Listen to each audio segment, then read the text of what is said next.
Dulu mereka berdiri di jalanan membawa tuntutan perubahan.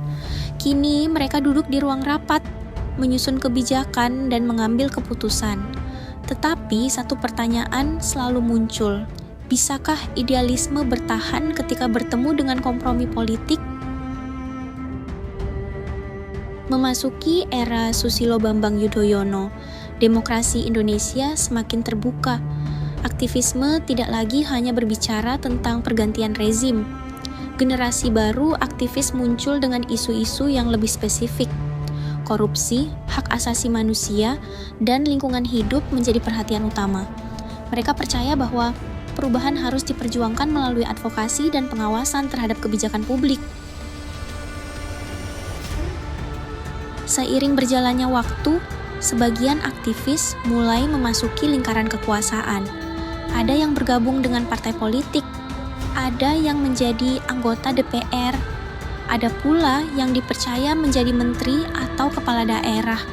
Perjuangan tidak lagi dilakukan melalui demonstrasi semata. Kini mereka harus bekerja melalui sistem pemerintahan. Karakter baru pun mulai terbentuk. Pendekatan yang digunakan semakin berbasis data dan kajian. Semangat advokasi tetap ada, tetapi kini dibarengi dengan kemampuan teknokratis. Mereka belajar bahwa perubahan membutuhkan lebih dari sekadar kritik. Perubahan juga membutuhkan perencanaan, anggaran, dan kebijakan yang tepat. Namun, memasuki dunia kekuasaan membawa tantangan baru.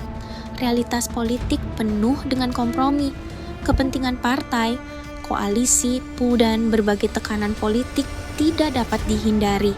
Sebagian berhasil mempertahankan idealismenya, sebagian lainnya harus menyesuaikan diri dengan kenyataan politik. Dan disinilah dilema terbesar muncul. Apakah kompromi merupakan bagian dari demokrasi atau justru awal dari pudarnya idealisme? Perubahan besar pun terjadi. Aktivis advokasi perlahan berubah menjadi teknokrat dan politisi. Mereka tidak lagi hanya menyuarakan masalah, tetapi juga dituntut menghadirkan solusi. Karena mengkritik memang penting, tetapi menjalankan pemerintahan jauh lebih kompleks. Era Susilo Bambang Yudhoyono melahirkan generasi aktivis yang lebih profesional dan berbasis data. Namun, seperti generasi sebelumnya, mereka juga menghadapi ujian yang sama.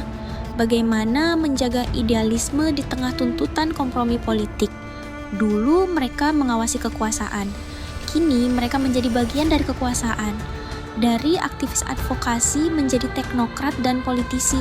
Karena perubahan tidak hanya diperjuangkan, tetapi juga harus dijalankan.